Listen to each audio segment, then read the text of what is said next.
अस्सलामुअलैकुम, कैसे हो आप? जैसे कि आपको पता है आज हम डिस्कस करने वाले हैं वो simple harmonic motion and waves है। 10th क्लास का ये पहला चैप्टर है जो कि लॉन्ग के लिए वेरी वेरी इंपॉर्टेंट। ठीक है, हम यहाँ से डेफिनेशन आती है। यहाँ पर हमारे पास हम फ़ौरन से स्टार्ट करेंगे, टाइम ज़ाय कि अपना ऑसिलेशन की डेफिनेशन करेंगे। ठीक है, ऑसिलेशन के बाद हम सिंपल हार्मोनिक की डेफिनेशन करेंगे। नेक्स्ट यहाँ पर एक लॉन्ग आता है, motion of mass attached to a string. ठीक है, ये एक इम्पॉर्टेंट लॉन्ग है। ठीक है, आप इस लॉन्ग को कंप्लीट को करेंगे। ठीक है, ये कंप्लीट लॉन्ग आ जाएगा। इस कंप्लीट लॉन्ग करने के बाद जो है हमारे पास आता है ball and bowl system. Ball and bowl system क्या होता है? बॉल एंड बाउल सिस्टम को आप एज अ ही लॉन्ग ही करेंगे। ठीक है, जल्दी से जल्दी स्टूडेंट्स तैयारी करने के लिए बैठे हैं। ठीक है, क्योंकि शॉर्ट टाइम है, हमने तैयारी जो है बहुत अच्छी करनी है और मार्क्स भी पूरे लेने हैं। तो इसके अंदर से आप लॉन्ग करेंगे। Motion of simple pendulum as a ये लॉन्ग करना है। ठीक है, इसको हम एज अ लॉन्ग करेंगे, ये कंप्लीट लॉन्ग आ जाएगा।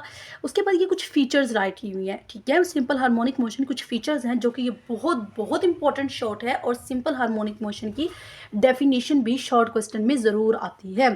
ठीक है, जब आप इसको कंप्लीट को लॉन्ग याद कर लोगे देन आपको खुद ब खुद शॉर्ट क्वेश्चन क्लियर हो जाएगा। नेक्स्ट हमारे पास वाइब्रेशन की definition, time period, frequency and amplitude, ये सारे शॉर्ट क्वेश्चन के अंदर आते हैं। ठीक है, उसके बाद हमारे पास आता है डैम्प्ड ऑसिलेशन। डैम्प्ड ऑसिलेशन के अंदर सिर्फ आप शॉर्ट क्वेश्चन के अंदर जो है डैम्प्ड ऑसिलेशन की डेफिनेशन करोगे, वेव मोशन को पढ़ लोगे। ठीक है, एज अ शॉर्ट के लिए। उसके बाद जो है वेव मोशन की जो है वो डेफिनेशन आ जाएगी। ठीक है, ये डेफिनेशन यहाँ पर राइट भी की हुई है। ये एज अ लॉन्ग भी आ सकता है। ठीक है, शॉर्ट में भी आता है और ये एज अ लॉन्ग भी आता है वेव मोशन। तो मैकेनिकल वेव्स, इलेक्ट्रोमैग्नेटिक वेव्स ये करनी है, अपने टाइप्स ऑफ मैकेनिकल वेव्स को अच्छे तरीके से रीड डाउन करना है। ठीक है, इसको इस बहुत अच्छे तरीके से आपने इस चैप्टर को रीड आउट कर लेना है। ठीक है, क्योंकि ये चैप्टर जो है ए पार्ट जो है क्वेश्चन नंबर 5 जो है वो इसके अंदर से आता है, ए लॉन्ग। ओके, आपने न्यूमेरिकल्स भी ज़रूर करने हैं। ठीक है, न्यूमेरिकल्स जो हैं वो क्या करने हैं, ज़रूर करने हैं न्यूमेरिकल्स। एक न्यूमेरिकल्स मैं ये बताती हूँ जो बहुत इंपॉर्टेंट है, वो आपने ज़रूर करना है। यहाँ से हमारे पास टाइप्स ऑफ मैकेनिकल वेव्स जो है आप कंप्लीट करोगे। ठीक है, ये कंप्लीट लॉन्ग है। इस लॉन्ग को करने के बाद जो है यहाँ तक इसका एंड हो जाएगा। नेक्स्ट हमारे पास जो आता है वेव कैरियर ऑफ एनर्जी। ठीक है, waves as a carrier of energy, as a short question आप इसको करेंगे। ठीक है, इज़ वेरी इंपॉर्टेंट। नेक्स्ट हमारे पास है कि फ्रीक्वेंसी, वेलोसिटी एंड वेवलेंथ का रिलेशन राइट डाउन करें। ठीक है, एज अ शॉर्ट क्वेश्चन आता, सॉरी शॉर्ट नहीं आता, लॉन्ग क्वेश्चन आता है और ये शॉर्ट के अंदर भी पूछा जाता है। ठीक है, ये बहुत बहुत इंपॉर्टेंट लॉन्ग है, आप अपने पास राइट डाउन कर लें। ठीक है, ये जो फार्मूला है v is equal to d over t, velocity का जो फार्मूला है। ठीक है, आप इसको राइट डाउन करके मैं आपको एक मरतबा क्लियर भी कर देती हूँ। इसके अंदर जो है आप वेव ये इस लॉन्ग को जब आप राइट करेंगे देन आप ये फार्मूला राइट करेंगे। फार्मूले के बाद जो है फिर आप ये थ्योरी राइट करेंगे कि time taken by the wave in moving one point to another point is equal to time period t. जब एक वेव एक से दूसरी जगह पे मूव करती है और वो इक्वल होती है टी के। ठीक है, तो v ओवर जो है लैम्डा ओवर टी आ जाएगा। ठीक है, टी किसके रेसिप्रोकल है? 1 ओवर फ्रीक्वेंसी के। ठीक है, अब आपको खुद भी पता है ये फ्रीक्वेंसी का फार्मूला है। ठीक है, f is equal to 1 over t, then is v is equal to f lambda, हमारे पास आंसर आ जाएगा। इस फार्मूले को आपने रट लेना है, जिसको कहते हैं ना याद, फुल अच्छे वाला याद जो होता है, रट लेना है। क्यों? क्योंकि ये एक ऐसा फार्मूला है जो कि इसके साथ का जो है न्यूमेरिकल आता है और वो न्यूमेरिकल ये है जो मैं बोल रही थी कि very very very very important long जो है वो ये है और ये शॉर्ट में ही आता है। अगर आपको फार्मूला याद है देन आपको ये न्यूमेरिकल क्लियर होगा। ठीक है, अगर आपको फार्मूला नहीं आता तो ये कभी भी आपको शॉर्ट क्वेश्चन नहीं आता होगा और 2 नंबर आप ज़ाया करके आएंगे। ठीक है, नेक्स्ट हमारे पास रिपल टैंक है। ठीक है, रिपल टैंक क्या है? रिपल टैंक की जो है आप रिपल टैंक जो है वो एज अ कंप्लीट लॉन्ग करेंगे, ये डायग्राम्स की ज़रूर करेंगे। ठीक है, रिपल टैंक बहुत इंपॉर्टेंट लॉन्ग है। ठीक है, रिपल मैंने अभी पहले शुरू में जो है इस चैप्टर के स्टार्ट में मैंने आपको बता दिया था कि ये चैप्टर एज अ लॉन्ग हम याद करके जाते हैं। ठीक है, जब आपको लॉन्ग तैयार होगा तो ऑटोमेटिकली आपको शॉर्ट भी तैयार होगा। Ripple tank as a complete long करेंगे, ये डायग्राम आपकी आ जाएगी। उसके बाद यहाँ पर एक डेफिनेशन आती है एंगल ऑफ रिफ्लेक्शन। ठीक है, ये शॉर्ट क्वेश्चन क्या आता है, what is angle of reflection, या ये दूसरा क्वेश्चन आ जाता है। ये मैं जो जो आपको बता रही हूँ आप अपने पास राइट डाउन कर लें, डिफाइंड एंगल ऑफ रिफ्लेक्शन। ठीक है, ये शॉर्ट आता है, देन आप ये डेफिनेशन याद करेंगे, देन आपको ये शॉर्ट क्लियर हो जाएगा। नेक्स्ट हमारे पास जो पॉइंट आता है, नेक्स्ट हमारे पास पॉइंट आता है सेकेंड जो डेफिनेशन है वो ये वाली जो डेफिनेशन है ये डिफ्रैक्शन की डेफिनेशन है। ठीक है। ये डिफ्रैक्शन की होती है, वो ये रिफ्लेक्शन की डेफिनेशन है, ठीक है। इस डेफिनेशन को आप करोगे। और सेकंड, ये डिफ्लेक्शन की डेफिनेशन, ये दोनों शॉर्ट क्वेश्चन के अंदर आते हैं, ये लॉन्ग के अंदर नहीं आता। नेक्स्ट हमारे पास चैप्टर एंड होता है। नेक्स्ट हमारे पास आ जाती है समरी। मैं समरी को ज़रूर डिस्कस करूँगी बिकॉज समरी के अंदर से मोस्टली क्वेश्चन जो है वो समरी के अंदर से आते हैं, ठीक है। कहीं से आए ना आए समरी के अंदर से क्वेश्चन आ जाते हैं। और समरी बहुत ज़्यादा स्टूडेंट्स जो होते हैं वो पढ़ के नहीं जाते। कंप्लीट चैप्टर करने के बाद आप समरी को ज़रूर रीड आउट किया करें।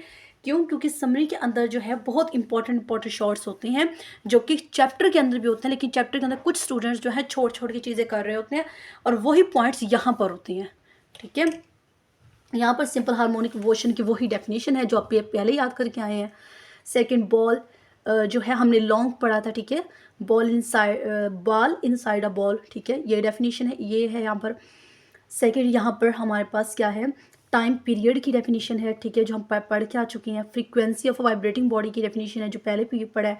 फिर एप्लीट्यूड, ठीक है, एप्लीट्यूड जो है हमने पीछे पढ़ के आए हैं। नेक्स्ट हमारे पास वेव आ जाता है। वेव क्या चीज़ है, लॉन्ग के अंदर मैंने बताया आपको करना है।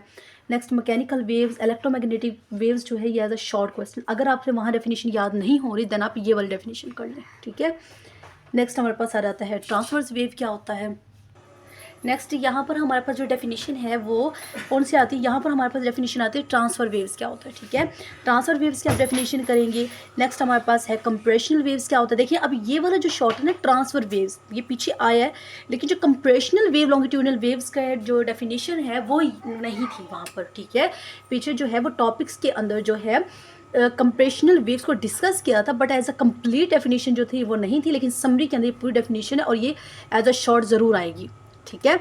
अब मैंने आपको बताया था कि V = F लैम्डा होता है, ठीक है। आपने ये न्यूमेरिकल याद रखना है। रिपल टैंक का बताया था आपको एज अ लॉन्ग करके जाना है, वो आपको वैसे ही क्लियर है, ठीक है। फिर मैंने आपको बताया है नेक्स्ट हमारे पास जो डेफिनेशन है वो है रिफ्रैक्शन ऑफ वेव्स क्या होता है। Refraction of waves as a short के अंदर करना है, ठीक है, ये सॉरी लॉन्ग के अंदर करना है, मेरे पीछे आपको बता चुकी हूँ, ठीक है, मुझे बताने की ज़रूरत नहीं, सॉरी एज अ शॉर्ट के अंदर करना है। हाँ मैंने आपको ये बोला है कि रिफ्लेक्शन ऑफ वेव्स जो है, एंगल ऑफ रिफ्लेक्शन और रिफ्लेक्शन ऑफ वेव दोनों शॉर्ट्स के अंदर करके जाना है, ठीक है।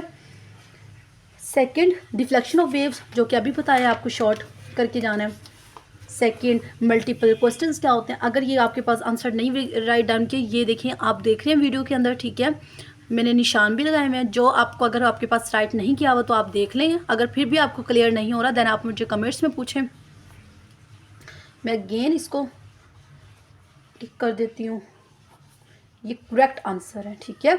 और ये वाला जो न्यूमेरिकल है ये बहुत इंपॉर्टेंट है, ठीक है, ये जो न्यूमेरिकल है वो very very important. And water transfer करती है एनर्जी, ये बी है, ये सी है, ये ए है। कंपेयर क्लियर के रिव्यू क्वेश्चन आ जाते हैं, ये आपको करने की ज़रूरत नहीं है बिकॉज ऑलरेडी आप कर चुके हो। ओके, न्यूमेरिकल प्रॉब्लम्स, ठीक है, न्यूमेरिकल्स आप करके जाएंगे, न्यूमेरिकल्स आपने ज़रूर करने हैं। पहले 10 न्यूमेरिकल्स हैं, ठीक है। अगर आपको न्यूमेरिकल्स क्लियर नहीं है देन मैं अपने नेक्स्ट वीडियो के अंदर मैं इसको न्यूमेरिकल्स को जो है हम स्टडी करेंगे, ओके। न्यूमेरिकल्स जो हैं लॉन्ग जो है एज अ लॉन्ग में भी आ सकता है न्यूमेरिकल, ठीक है। इन न्यूमेरिकल्स को हम स्टडी करेंगे इसके अंदर नेक्स्ट वीडियो के अंदर, जो कि मैं आपके लिए नेक्स्ट वीडियो बनाऊंगी, तो आप उसके अंदर देख लीजिएगा, ठीक है। और साउंड चैप्टर भी हम जो वीडियो नेक्स्ट आएगी उसके अंदर मैं आपको बताऊंगी व्हाट इज़ साउंड। मैंने आपको जो टॉपिक्स इंपॉर्टेंट थे वो मैं आपको बता चुकी हूँ, आपने अपने पास अंडरलाइन कर लेना है या जो आप राइट करना चाहें राइट कर लेना है रजिस्टर पर। और जो MCQs थी, जो शॉर्ट क्वेश्चन थे, वो सब कुछ मैं इस वीडियो में बता चुकी हूँ। न्यूमेरिकल्स का वही अगेन कहती हूँ कि नेक्स्ट वीडियो में आएंगे क्योंकि अब तो नहीं मैं बना सकती, ठीक है। नेक्स्ट वीडियो में इंशाल्लाह हम इसको करेंगे। ओके जी, थैंक यू सो मच। और सब्सक्राइब करें, लाइक करें, शेयर करें वीडियो को, ठीक है। और ये आपने भूलना नहीं है, ठीक है, सब्सक्राइब करना ना भूलें। ओके जी, थैंक यू सो मच, अल्लाह हाफिज़।